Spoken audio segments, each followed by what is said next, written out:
So I was tagged in this really bad post, and I don't want to send any hate or like get this person bombarded or anything like that. I just want to hear about this really bad and like really, I guess, like pro forced birth propagandized argument. So this is called the blizzard scenario, right? So basically in this scenario, you and a baby are in a log cabin and a blizzard rolls in. You don't have the ability to leave the cabin and take the child somewhere to relinquish responsibility over them.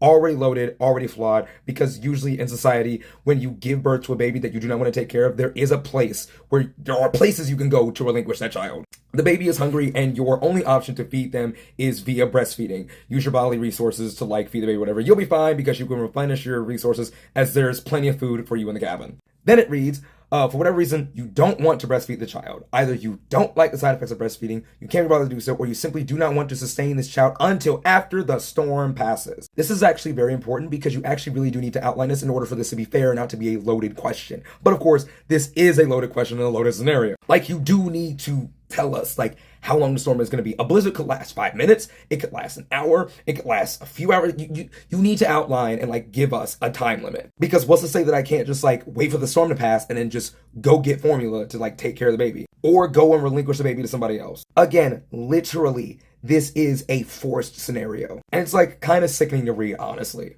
So like, regardless of your reason, the baby is dependent solely on your body to survive or whatever. They will die if you don't feed them. In response to this child being dependent on your body resources is like a huge jump. Is it okay for you to intentionally kill this child? Whoa there.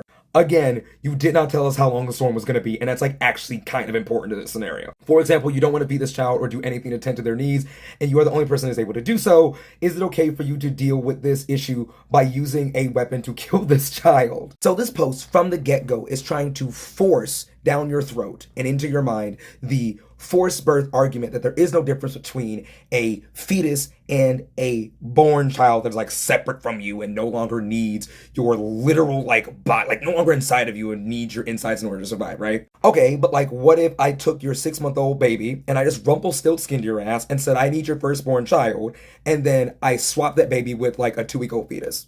Like, would you be mad? You most likely would. Unless you lied and said no, you wouldn't be. Any attempt to engage in that argument from there on acknowledges that there actually is a difference between a fetus and like a separate baby. But also, there are many mothers that cannot breastfeed. Like, when it comes down to breastfeeding, there's so many things that need to be taken into account. From overall milk yield and supply, to even the size of your breast. Like, what if your breast is too big and you are afraid of like suffocating the baby? Now what? But like, also, I'm gonna assume that this mother most likely wanted to have that child, and there's probably formula in the cabin. Like, this is literally a false comparison because formula exists. Like, you basically used murder and child neglect, and in a way, ableism, to push your pro-forced birth narrative. Classic.